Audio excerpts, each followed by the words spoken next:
کہ رفع یدین جو ہے یہ اس کا جو ترک ہوا ہے یہ صحابہ نے کیا ہے یا تابعین نے کیا؟ کس نے ترک کیا سب سے پہلے اس کو؟ تابعین نے. میرا اس پہ مسئلہ 70B ہے جس کو دیکھ کے کئی لوگوں نے رفع الیدین شروع کیا. وہ جن تابعین نے اس کو ترک کیا ہے وہ آپ کے نزدیک گمراہ کذاب ہے؟ کون لوگ؟ نہیں کوئی نہیں ہے. ہم یہ کہتے ہیں کہ وہ انہوں نے نماز کے لوس درجے کو اڈاپٹ کیا ہے, ان کے نزدیک رفع الیدین سنت ہے, اگر کوئی چھوڑ بھی تو خیر ہے.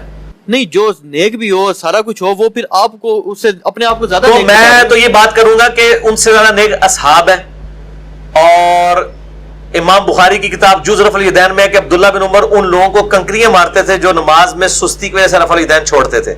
تو عبداللہ بن عمر کے زمانے میں تابعین چھوڑ گئے تھے نا. عبداللہ بن عمر کنکریاں مارتے تھے تو ہمیں کوئی تکلیف نہیں ہے, ہمارے سامنے کرے گا ہم اسے کنکریاں مار کے صحابی کی سنت پہ عمل کریں گے. ہم تو صحابہ کے ساتھ ہیں نا.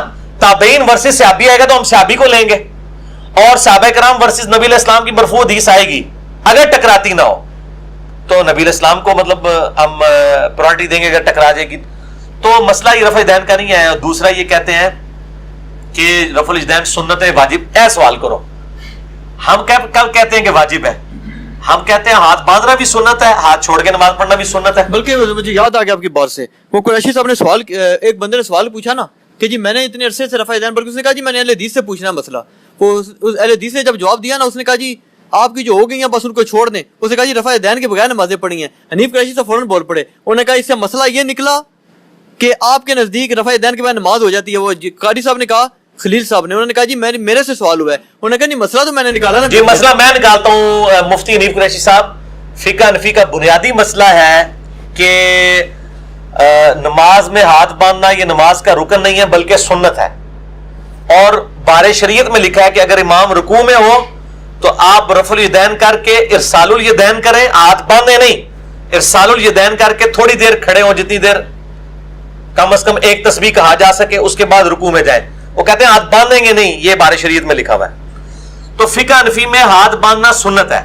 ہم کہتے ہیں جہاں آپ نے رفع الیدین کی سنت کو چھوڑا ہے, سنت کہہ کے آپ ہاتھ باندھنا بھی چھوڑ دیں, ہم آپ کے ساتھ ہوں گے. کبھی اس سنت کی بھی قربانی دیں نا. جب سنت کو آپ کہتے ہیں, ہم آپ کو پھر ترمذی کی حدیث نہیں سنائیں گے کہ 6 لوگوں پہ اللہ کی لعنت ہے, ان میں سے ایک وہ ہے جو میرے اہل بیت کی توہین کرے اور ایک وہ ہے جو میری سنت کو چھوڑے جان بوجھ کے.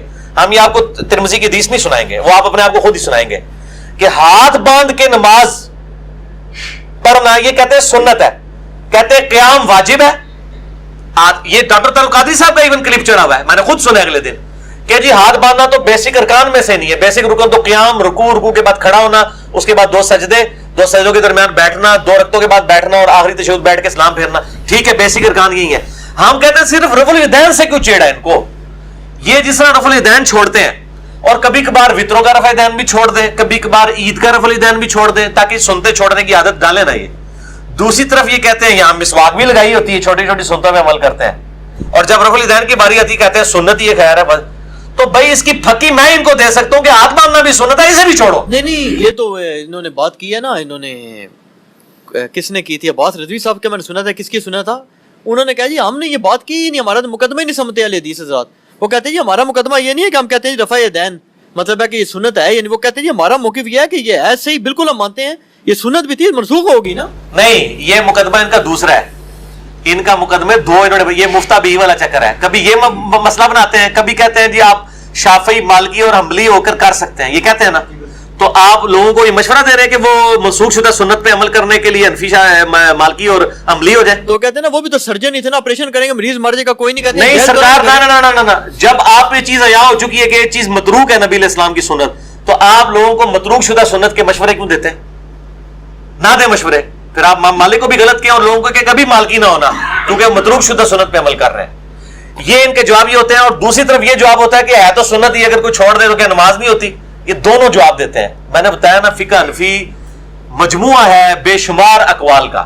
یہ اس کا آپ کو نمونہ اس میں ملے گا جال حق میں, جہاں کے بھی مفتی صاحب لکھتے ہیں نا سوال کے جواب میں لکھتے ہیں, اس کے کئی ایک جواب ہو سکتے ہیں.